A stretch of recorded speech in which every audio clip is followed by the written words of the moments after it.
जय जय नित्यानंद द्वैत गौरांग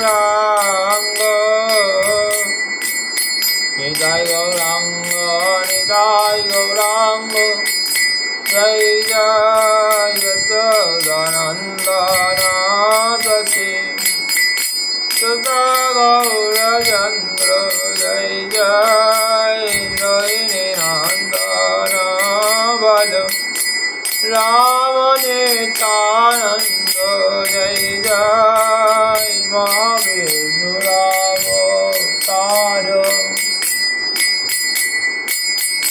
श्री अद्वैत चंद्र जय जय गदाधर श्रीवासादि गौर भगवृंद जय जय सर्वसनातन जय रामानंद जय जय कांतवासी नारायण मुरारे मुकुंद जय जय कांचपुत्र संगे भजे जय भावानंद जय जय तेज पुत्र संगे नाथ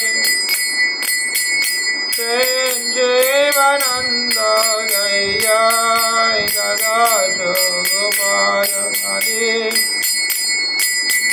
सचे महंत जय जय साई चक्रवर्ती कविराज चंद्र जय जय गिरिपुरी भारती आदि पुरी माधवेंद्र जय जय वसुदेव गोसादी वसुरामानंद जय जय काशी मित्र सार्वभौम जय प्रतापरुद्र जय जय तनय कृत्यासके मैत्री गोपीनाथाचार्य जय जय काशीवासी तपोवन मित्र जय प्रकाशानंद जय जय शतभार हरिदास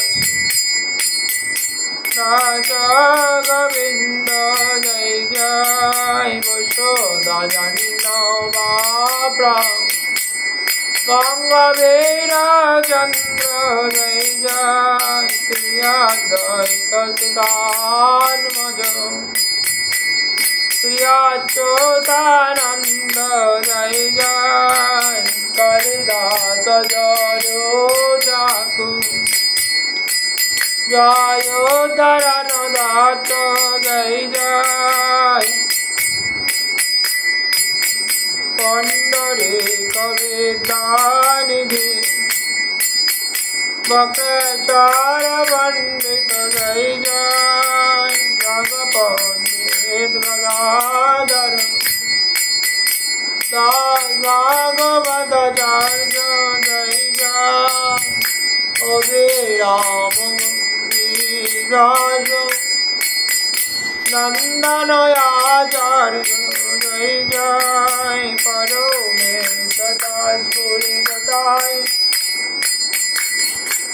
जय जगदानंद जय जय जगय मलय कपाल गोपाल जय देवानंद जय जय भूगर्भशीलकनाथ जय श्यामानंद जय जय श्रीनिवास नारोत्तम तनो रामचंद्र जय जय गौरियाजत गौरभक्तवृंद जय जय हयसि नारायण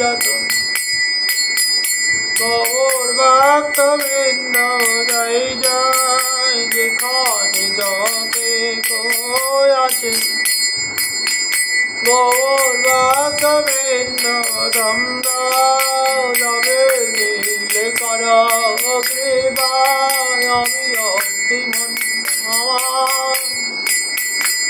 কৃপা করে গৌ চরণারবিন্দ জয় জয় রাধে গোবিন্দ।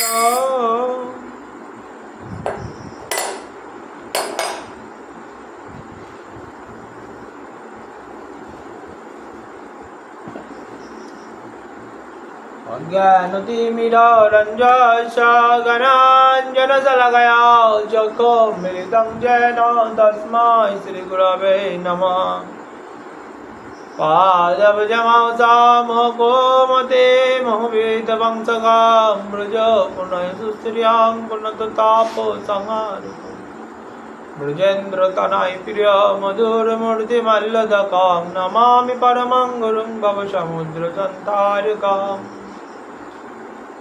राधा भजन्द्रद्भावमूर्ताय वृन्दावन परमसुखमय द्रुमे कारुण्यवनं निधाय महात्मने परतरस्मै गुरुवे नमोऽस्तुते।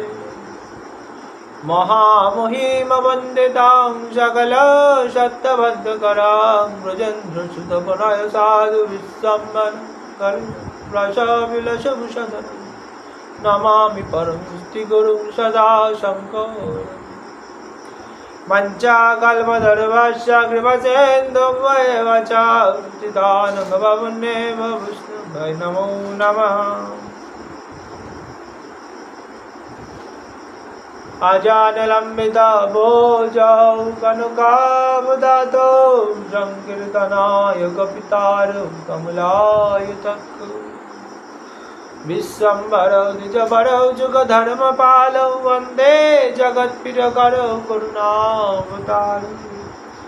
नमोऽस्त्रिकालसत्ताय जगन्नाथसुताय च सापुत्राय सवित्राय सकलत्राय ते नमो। पञ्चतत्त्वात्मकं कृष्णं भक्तरूपसर्वगं भक्तावतारं भक्तगं नमहि भक्तशक्तिकं। नमो महावदन्नाय कृष्ण प्रेमप्रदायते कृष्ण कृष्ण चैतन्य गौरतितनम्। हरिपुरट सुन्दर धोति कदम्ब शब्देवृत सदा हृदय स्कन्दरे स्फुरत वसचिनन्दनः।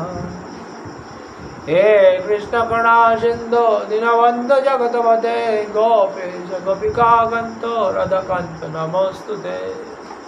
नमः ब्रह्मण्यस्य देवाय गब्रह्मण्य हिताय च जगद्हिताय श्रीकृष्णाय गोविन्दाय नमो नमः। जयतं सुरतौ पङ्गममन्दमते गति मत्सर्वस्य पदं भजो रथमदनमहनां। दिव्यादकल्पद्रुमाद श्रीमद्रत्नाकर सिंहासनस्थितौ राधाशिलगोविन्ददेवाभिष्टालिभिषेव्यमान्यो विस्मरामि। श्रीमन्नथस्वारम्भे वंशीवाटतटस्थितौ कर्षणावेणुचनौ गोपी गोपीनाथ श्रीहस्तान्। तप्तकाञ्चन गौराङ्गी राधे वृन्दावनेश्वरी विश्ववानुसुतदेवी त्वं नमामि हरिप्रिये। श्री गौरांग सनित्यानंद श्री अद्वैत चंद्र गदाधर शिवसदि गौर भक्तवृंद श्री कृष्ण चैतन्य प्रभु नित्यानंद। हरे कृष्ण राम हरे गोविंद हरे कृष्ण कृष्ण कृष्ण हरे हरे हरे राम राम हरे। नारायणं नमस्कृत्य नरं चैव नरोत्तमं देवीं सरस्वतीं व्यासं ततो जयमुदीरये। मुखां करोति वचलं पुङ्गुलङ्घयते गिरिं यत्कृपातमहं वन्दे परमानन्दमाधवम्। वासुदेव परवेदा वासुदेव परमुखा वासुदेव परजोगा वासुदेव पराक्रिया वासुदेव परं ज्ञानं वासुदेव परं तपो वासुदेव परधर्म वासुदेव परागति।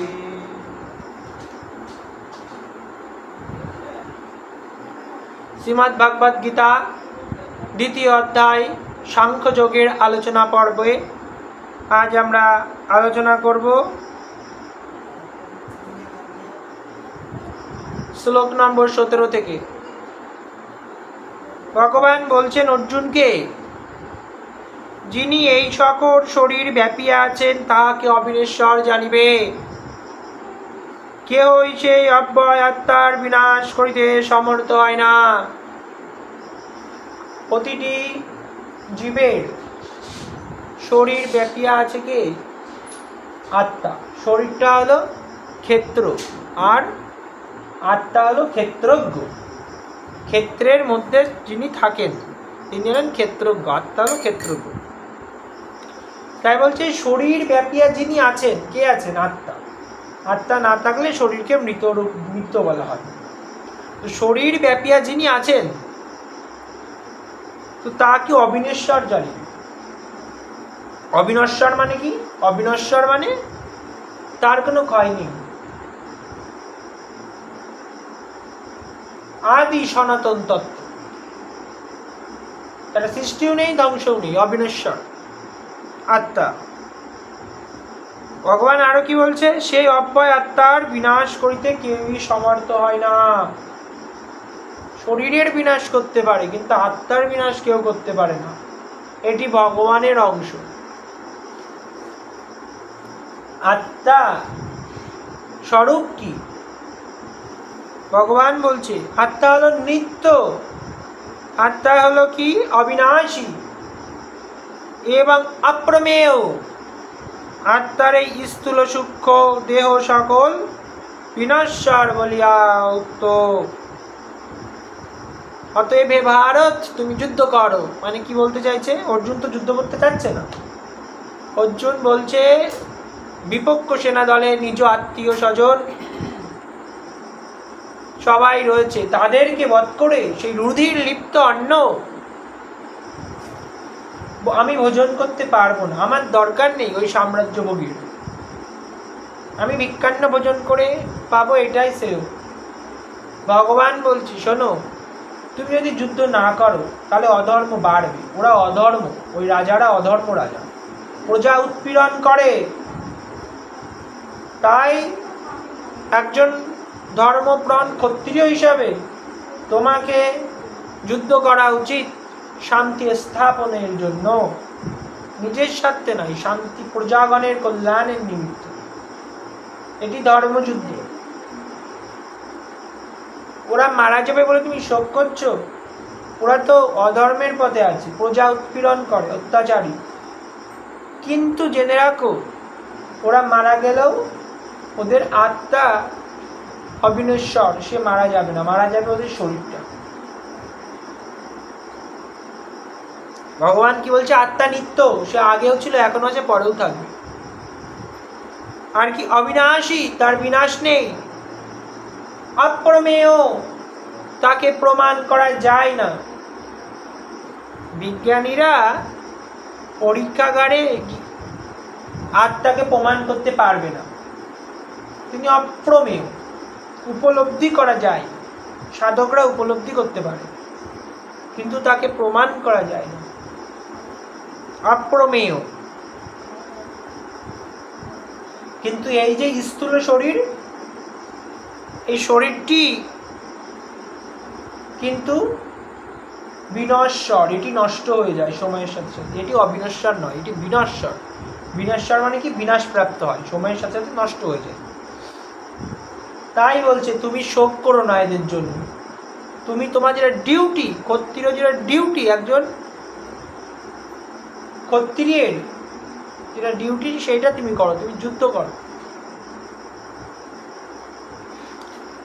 আর কি বলছে? এই আত্মাকে যে হন্তা মনে করে এবং যে ইহাকে হত মনে করে তাহারা উভয়ে অনভিজ্ঞ।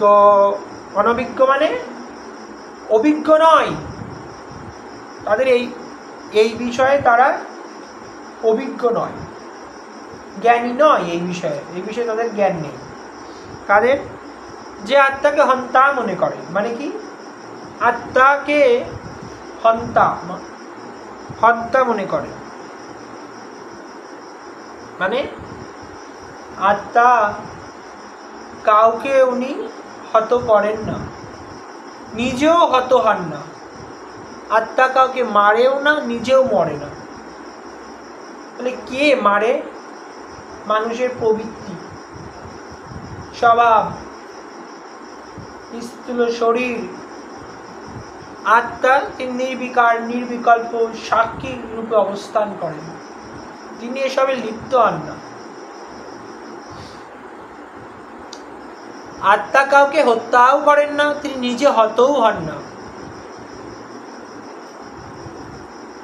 আত্মা কখনো জন্মগ্রহণ করেন না বা মরেন না, তার উৎপত্তি নাই এবং হইবেও না। আত্মা কোনোদিন জন্মগ্রহণ করে না। কে জন্মগ্রহণ করে? শরীর। শরীর জন্মায়, আত্মা না। আত্মা শরীরটা ধারণ করে মাত্র। আত্মা মরেও না। কে মরে? শরীর মারা যায়। আর আত্মা তখন এই এক শরীর পরিত্যাগ করে অপর শরীর ধারণ করে। তার যে গতি সেখানে সে যায়, তার স্বভাব অনুযায়ী, প্রবৃত্তি অনুযায়ী সে সেই লোকে গমন করে, তাই তার সেই গতি হয়। আত্মা কখনো জন্মানো না, মরেনও না। জন্মরহিত, জন্মের ঊর্ধ্বে উনি আত্মা। নিত্য, উনি সদা নিত্য ছিলেন, আছেন ও থাকবেন আত্মা। ক্ষয়রহিত, ক্ষয়রহিত মানে কি? তার কোনো ক্ষয় নেই। আত্মার কখনো কোনো ক্ষয় নেই। পরিণাম শূন্য। আত্মা কি? পরিণাম শূন্য,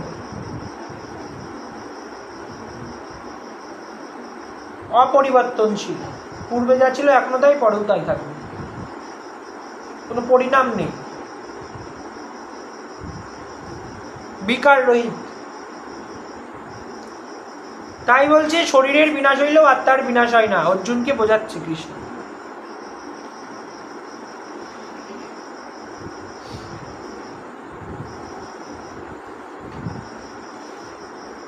আর কি বলছে? যিনি ইহাকে অজ, নিত্য, অব্যয় এবং অবিনাশী বলিয়া জানেন, হে পার্থ, সেই পুরুষ কাহাকে কিরূপে বধ করান এবং কাহাকেই বা বধ করেন। আত্মতত্ত্ব যিনি জানেন, তিনি কাউকে বধ করেনও না, কারো দ্বারা নিজেও বিনাশপ্রাপ্ত হন না। যিনি আত্মতত্ত্ব জেনেছেন, আত্মতত্ত্বটাই সাংখ্যযোগ। তো আত্মতত্ত্ব কি বলছে? যিনি অজ, যার জন্ম নেই, নিত্য, আগে ছিল, এখন আছে, পরেও থাকবে, অব্যয়, অব্যয় মানে বিকার রহিত, যার কোনো কিছুতে বিকার হয় না, অপরিবর্তনশীল, অবিনাশী, যার নাশ নেই। এইভাবে যিনি আত্মাকে জানেন, সে কখনো কাউকে বধ করে না। সে তো জানে যে সে তার কর্তব্য অনুযায়ী অত্যাচারী, প্রজা উৎপীড়ক, ক্ষত্রিয় কুলের বিনাশ করছে মাত্র। আত্মার তো বিনাশ হয় না, বিনাশ হচ্ছে শরীরের। কর্তব্যের জন্য করছে, সে শান্তি স্থাপনের জন্য, তাছাড়া আর কোনো উদ্দেশ্য নেই তার।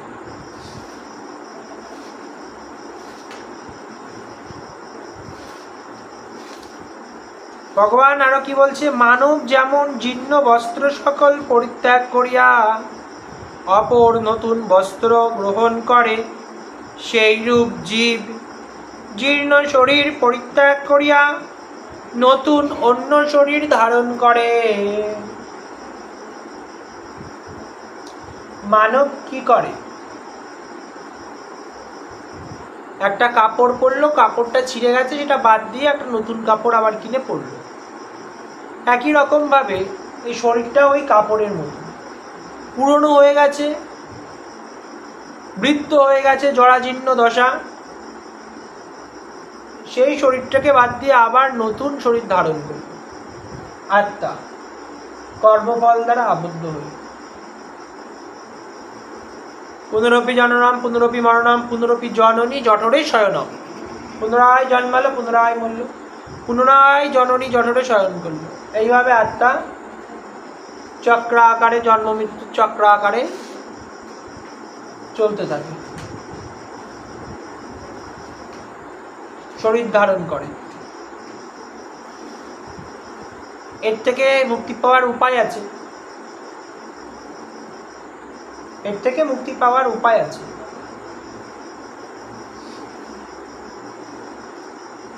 তো ভগবান বলছে যেমন পুরনো বস্ত্র আমরা পরিত্যাগ করে নতুন বস্ত্র পরি, একই রকম ভাবে জরা জীর্ণ শরীরটিকে পরিত্যাগ করে আত্মা আবার নতুন শরীর ধারণ করে। শস্ত্র সকল এই আত্মাকে ছেদন করতে পারে না। নৈনং ছিন্দন্তে শস্ত্রাণি, নৈনং ছিন্দন্তি ছিন্ন করতে পারে না, শস্ত্রাণি শস্ত্র সকল, অস্ত্র সকল ছেদন করতে পারে না। নৈনং দাহতি পাবকা, নৈনং দাহতি দহন করতে পারে না, পাবকা পাবক মানে আগুন, আগুন একে দহন করতে পারে না। আত্মাকে কেউ দহন করতে পারে না, দগ্ধ করতে পারে না, আত্মাকে কেউ ছেদন করতেও পারে না। ছেদন করে কার? শরীরের। দগ্ধ হয় কে? শরীর, আত্মা না। আত্মা অবিকারী, তার কোনো বিকার নেই। নচৈনং ক্লেদায়ন্তপা, তাকে ভেজানো যায় না। নচৈনং ক্লেদায়ন্তপা, তাকে ভেজানো যায় না। না শাসতি মারুতা, তাকে শুষ্ক করাও যায় না। আত্মাকে শুষ্ক করাও যায় না, ভেজানো যায় না, এতটাই সূক্ষ্ম। আর কি বলছে ভগবান আত্মা সম্পর্কে? আত্মার স্বরূপ বলছে ভগবান। এই আত্মা অচ্ছেদ্য, অচ্ছেদ্য মানে আমরা জানলাম ছেদন করা যায় না। অদাহ্য, অদাহ্য মানে যাকে দহন করা যায় না। অদাহ্য। অক্লেদ্য মানে যাকে ভেজানো যায় না। অশস্য, যাকে শুষ্ক করা যায় না। ইনি নিত্য, নিত্য মানে আগে ছিল, এখন আছে, পরেও থাকবে। সর্বগামী, সর্বগামী মানে ইনি সর্বত্র গমন করতে পারেন। দরজা জানলা বন্ধ করা আছে, তবুও আত্মা গমন করতে পারবে, ঘরের বাইরে চলে যেতে পারবে। একটা কোটোর মধ্যে গুড় রাখা আছে, গুড় রাখা ডেট, পিঁপড়ে খাচ্ছে, পিঁপড়ে গুড়টা খাচ্ছে, কোটোর মুখ আটকানো, কোনো কারণে ভেতরে পিঁপড়ে মারা গেল, কিন্তু আত্মার সর্বগামী হওয়ার জন্য কোটোর বাইরে বেরিয়ে চলে আসবে। সর্বগামী আত্মা। স্থির স্বভাব, ধীর স্থির শান্ত সাক্ষী স্বরূপে অবস্থান করে। ছোটাছুটি কে করে? ছোটাছুটি করে আমাদের ইন্দ্রিয় সকল, মন বুদ্ধি, এরা ছোটাছুটি করে, শরীর ছোটাছুটি করে, আত্মা না। আত্মা ধীর স্থির শান্ত অবিচল সাক্ষী স্বরূপ অবস্থান করে। অচল এবং সনাতন। অচল মানে স্থির, সনাতন মানে যার বিকার নেই, পূর্বে ছিল, এখন আছে, পরেও থাকবে। ইনি অব্যক্ত, ব্যক্ত হন না, হঠাৎ করে সামনে এসে দেখা দেবে না আত্মা, তাই কি অব্যক্ত বলা আছে। ব্যক্ত হন না, হঠাৎ করে সামনে এসে দেখা দেবে তা না। অচিন্ত, তাকে চিন্তা করাও সম্ভব হয় না, অচিন্ত। ইনি অবিকার্য বলিয়া কথিত হন। অবিকার্য মানে কোনো বিকার নেই, এর কোনো বিকার নেই, স্বরূপের কোনো পরিবর্তন নেই আত্মার। ইনি অচিন্ত, চিন্তা করা যায় না। এই জন্য অনেক পণ্ডিতগণ চিন্তা করে কিছু ভেবে পান না বলে বলেন আত্মা বলে কিছুই নেই, শরীর মারা গেলেই সব শেষ। কেন বলেন? কারণ তারা অচিন্ত, আত্মাকে চিন্তা করে ভেবে পায় না, চিন্তায় তারা ধরতে পারে না আত্মাকে, চিন্তার অগম্য তত্ত্ব। তাই তারা বলেন আত্মা বলে কিছু নেই।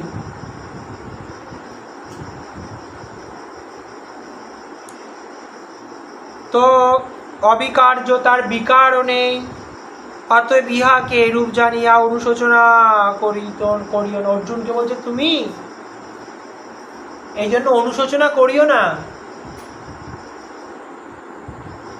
আর যদি ইহাকে সর্বদা জাত অথবা সর্বদা মৃত মনে করো, তথাপি হে মহাবাহ, তুমি ইহার নিমিত্ত শোক করিতে পারো না।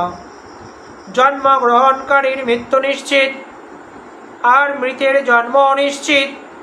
অতএব এই অপরিহার্য বিষয়ে তুমি শোক করিতে পারো না। ভগবান কৃষ্ণ আত্মার স্বরূপ বলল যে পুরনো বস্ত্রের মতন, পুরনো বস্ত্র পরিত্যাগ করে যেমন নতুন বস্ত্র পরিধান করি, একই রকম আত্মা জরাজীর্ণ শরীরকে পরিত্যাগ করে নতুন শরীর ধারণ করে। সব কিছু বুঝিয়ে বলল, অচিন্ত, অব্যক্ত, অচল, সনাতন, ধ্রুব, সব বুঝিয়ে বলল অর্জুন। তারপরে আবার বলছে, শোনো, যদি তুমি ধরেও নাও আত্মা বলে কিছু নেই, বা আত্মা শরীরের সাথে জন্মায়, শরীরের সাথে মারা যায়, তাও তোমার শোক করা উচিত না। কারণ কি? অনিবার্য বিষয়ে শোক করা উচিত না। যে জন্মাবে তার মৃত্যু নিশ্চিত, যেটি নিশ্চিত, অনিবার্য বিষয়, অবশ্যম্ভাবী বিষয়, সেই বিষয়ে তো শোক করা উচিত না। সূর্য পূর্ব দিকে উঠেছে, তো সূর্য পশ্চিম দিকে অস্ত যাবে, তাই নিয়ে কান্নাকাটি করে কোনো লাভ নেই। এটা নিশ্চিত, পূর্ব দিকে সূর্য উঠেছে মানে সে পশ্চিম দিকে অস্ত যাবে। শিশু জন্মগ্রহণ করেছে মানে শিশু মারা যাবে, এটা নিশ্চিত। তো নিশ্চিত অবশ্যম্ভাবী বিষয়ে শোক করা উচিত নয়। যারা আত্মাকে মানে না, আধুনিক যুগে যে সমস্ত পণ্ডিতগণ আত্মাকে মানেন না, তারা বলে থাকেন যে শরীর মারা গেলেই সব শেষ। তথাপি তাদের শোক করা উচিত নয়। কারণ কি? অবশ্যম্ভাবী বিষয়ে ধীর স্থির শান্ত স্থিতপ্রজ্ঞ ব্যক্তি শোক করেন না।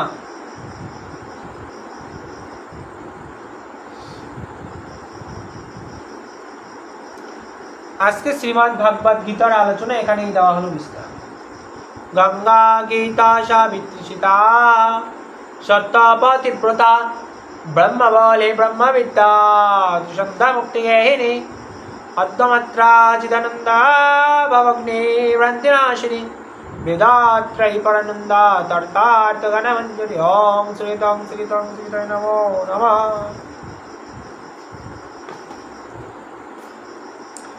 শ্রী কৃষ্ণ চৈতন্য মহাপ্রভু কি জয়। গৌর লীলার আমরা আস্বাদন করছিলাম।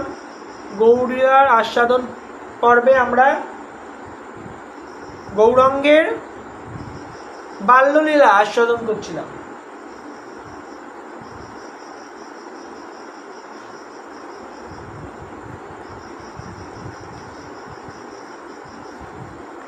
তো কালকে আমরা আস্বাদন করেছিলাম তৈথিক ব্রাহ্মণ নিমাইয়ের দুষ্টুমির জন্য 3 বার করে রান্না করলো। অবশেষে নিমাই তাকে দর্শন দিলেন, ভগবত স্বরূপে তাকে দর্শন দিলেন, ঐশ্বর্য প্রকাশ করলেন তৈথিক ব্রাহ্মণের সামনে। আর কি? দুটো চোর তাদের কাঁধে উঠে সারা পাড়া ঘুরে এলেন। এই দুটো লীলা পাঠ হয়েছে গতকাল। তারপরে শ্লোকে বলছে, ব্যাধিচ্ছলে জগদীশ হিরণ্য সদনে বিষ্ণু নৈবেদ্য খাইলা একাদশী দিনে।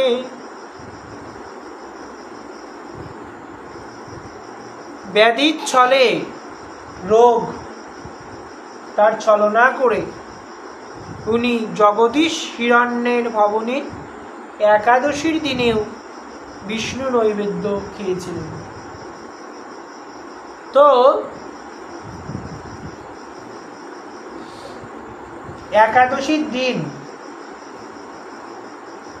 ভক্তরা পঞ্চশস্যর জিনিস, অন্ন, এগুলো পাবে না,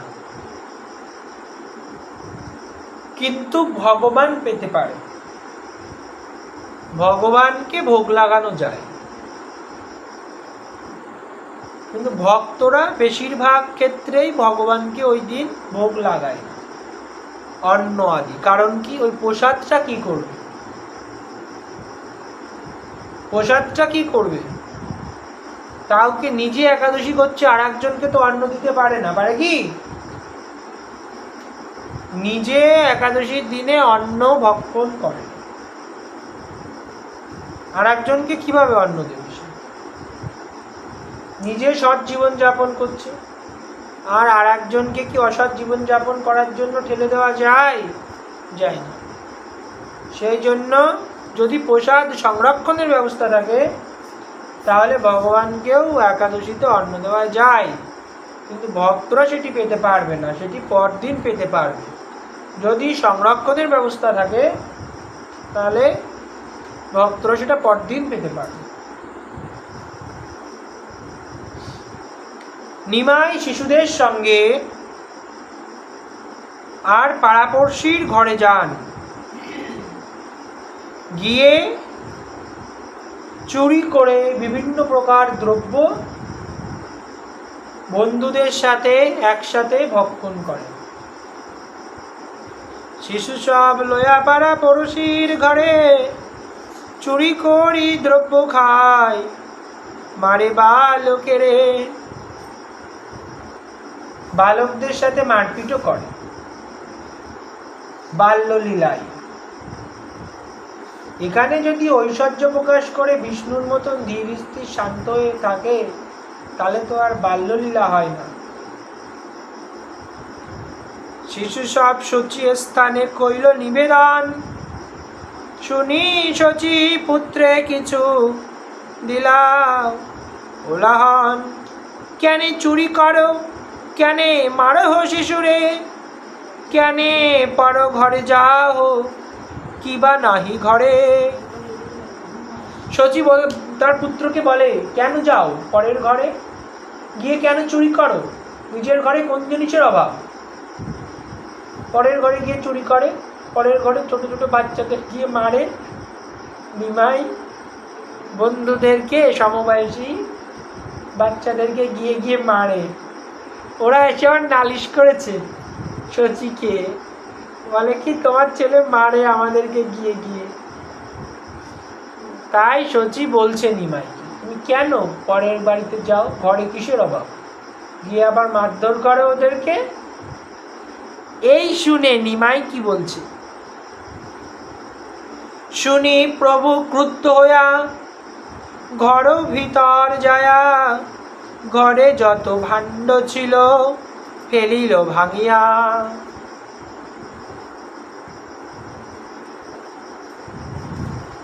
শচী দেবী যখন তাকে বকুনি দিলেন, নিমাই ক্রোধে ঘরের মধ্যে গিয়ে ভাঙচুর শুরু করল। যত ভাণ্ড ছিল, মাটির পাত্র ইত্যাদি যা ছিল সব ভেঙে চুরে ফেলল। তবে শচী কোলে করি করাইল সন্তোষ, লজ্জিত হইলা প্রভু জানি নিজ দোষ।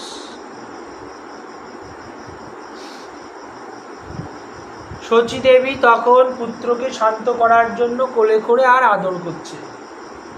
এবার নিজের ভুল বুঝতে পেরেছে নিমাই। ঘরের ভেতরে ক্রোধে গিয়ে, ক্রোধে মদনমত্ত হয়ে তিনি যে ঘরের মধ্যে গিয়ে এই সমস্ত পাত্র যা ছিল, মাটির পাত্র ভাণ্ড, এগুলো যে ভেঙে ফেললেন, এটা তার অপরাধ হয়েছে, ভুল করেছেন তিনি। ক্রোধে বশবর্তী হয়ে ভুল করে ফেলেছেন, তাই উনি মায়ের কোলে বসে লজ্জিত, অপরাধ বোধ কাজ করছে।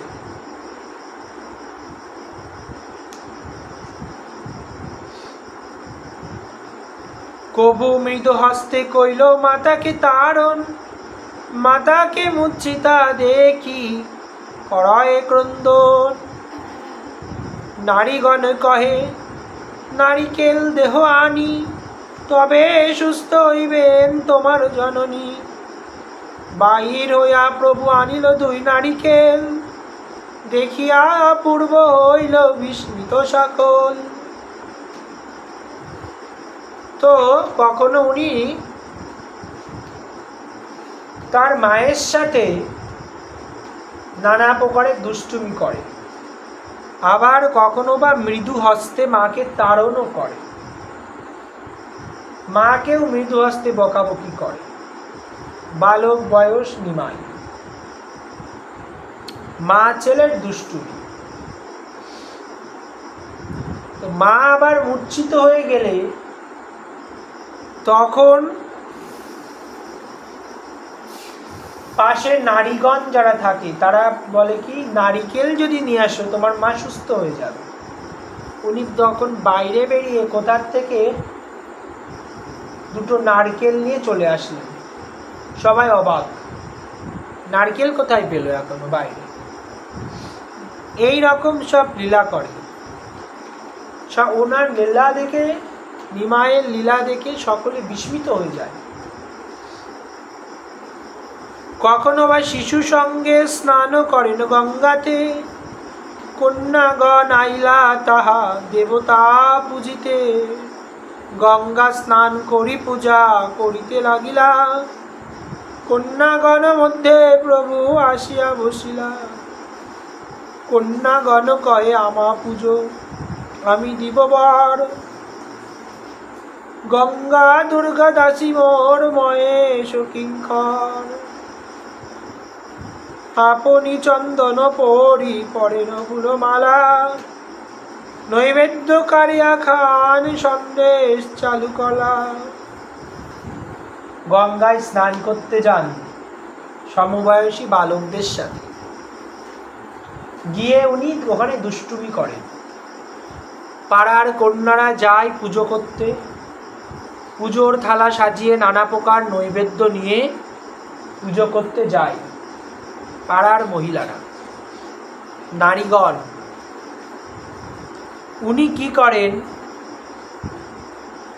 ওই কন্যাগণদের মাঝখানে গিয়ে বসে পড়েন। বালক স্বভাব, দুষ্টুমি বুদ্ধি। গিয়ে কি বলে, কার পুজো করছো তোমরা, আমাকে পুজো করো।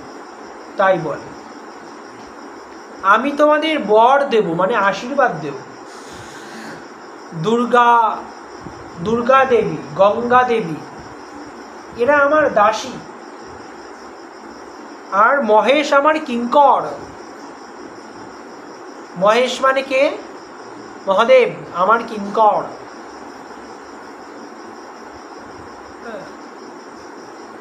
দুষ্টুমির ছলে নিমাই নিজ স্বরূপের প্রকাশ করছে।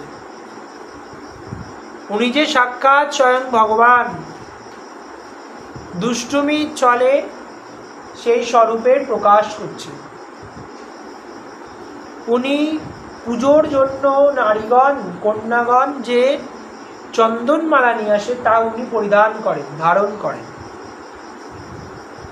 আর ওদের নৈবেদ্যগুলি আর কেড়ে কেড়ে, সন্দেশ চাল কলা এগুলি উনি কেড়ে কেড়ে খেয়ে নেন। বালকের দুষ্টুমি। তখন ক্রোধে কন্যাগণ কি বলেন, ক্রোধে কন্যাগণ বলে, শুনহ নিমাই, গ্রাম সম্বন্ধে তুমি আমার সবাকার ভাই। আমার সবার পক্ষে ইহা করিতে না জুয়াই, না লহু দেবতা সহ্য না কর অন্যায়। কন্যাগণ বলে, শোনো নিমাই, গ্রামের সম্পর্কে তুমি আমাদের সবার ভাই, দুষ্টুমি করো না, পুজোর সামগ্রীগুলো তুমি নিও না, নষ্ট করো না। এই শুনে নিমাই কি বলে, প্রভু কহে, তোমার সভাকে দিল এই বর, তোমার সবার ভর্তা হবে পরম সুন্দর। ভর্তা মানে স্বামী। পণ্ডিত বিদগ্ধ যুবা ধন ধান্যবান, সাত সাত পুত্র হইবে চিরায়ু মতিমান। বর দিচ্ছেন সবাইকে চৈতন্য। কি বর দিচ্ছে নিমাই? নিমাই বলছে, আমি তোমাদের বর দিচ্ছি। বালক বেশে বর দিচ্ছে, দুষ্টুমি করতে করতে বলছে, আমি তোমাদেরকে বর দিচ্ছি।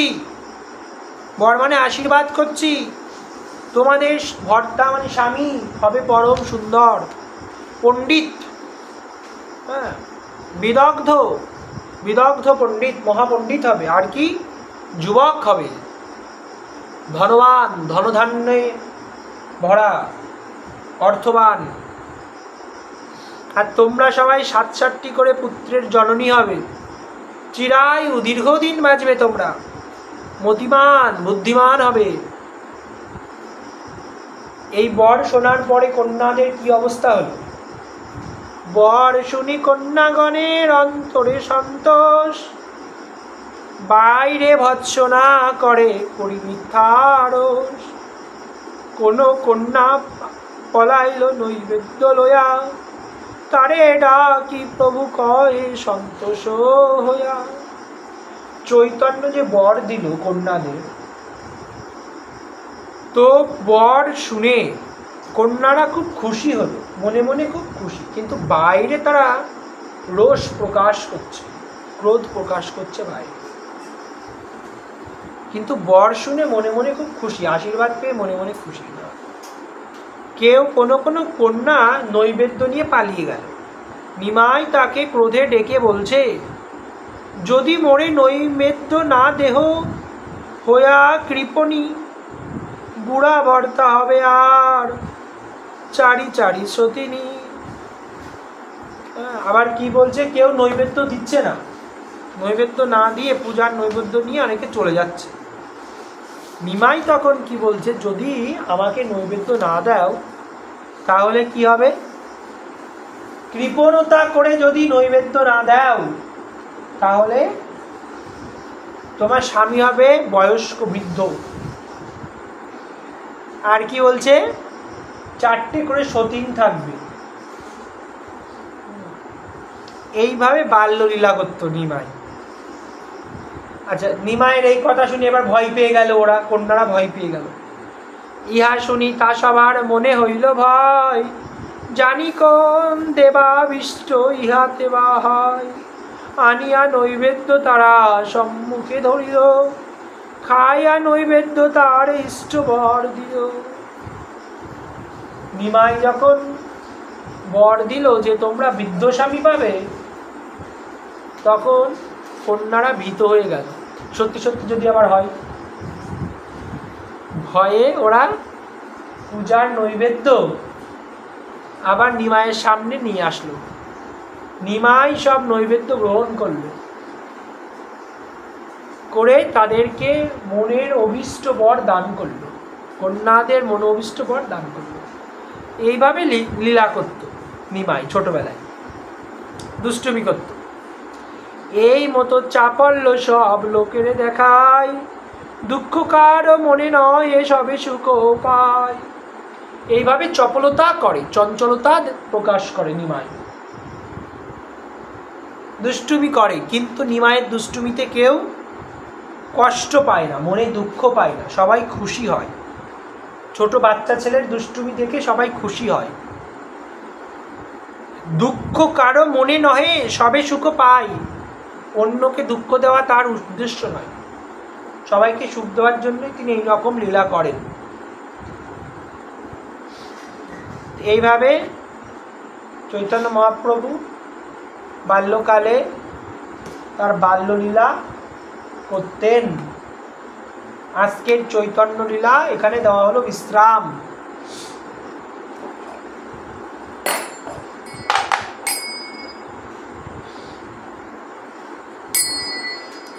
জয় জয় রাধে কৃষ্ণ গোবিন্দ, রাধে গোবিন্দ, রাধে গোবিন্দ। জয় জয় শ্যাম সুন্দর মদন মোহন বৃন্দাবন চন্দ্র। জয় জয় রাধা রাম লাল বিহারী শ্রী গোকুলানন্দ। জয় জয় রাধাকান্ত রাধা বিনোদ রাধে গোবিন্দ। জয় জয় রাধে গৌরী বিনোদ বারগোলা চন্দ্র। জয় জয়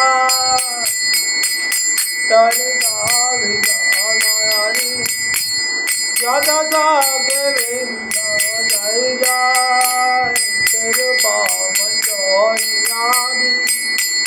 मंजरे अनंग जय जय गौतमादि उन्नदाता जय राविंद जय जय कमलां तबमी जय सारनाराविंद जय राधे गोविंद कृष्ण चैतन्य प्रभु नित्यानंद अद्वैत गदाधर शिवासादि गौरभक्तवृंद श्री कृष्ण चैतन्य प्रभु नित्यानंद हरे कृष्ण हरे राम राधे गोविंद हरे कृष्ण कृष्ण कृष्ण हरे हरे हरे राम राम राम हरे ताई गौर हरि हरि हरि गौर हरि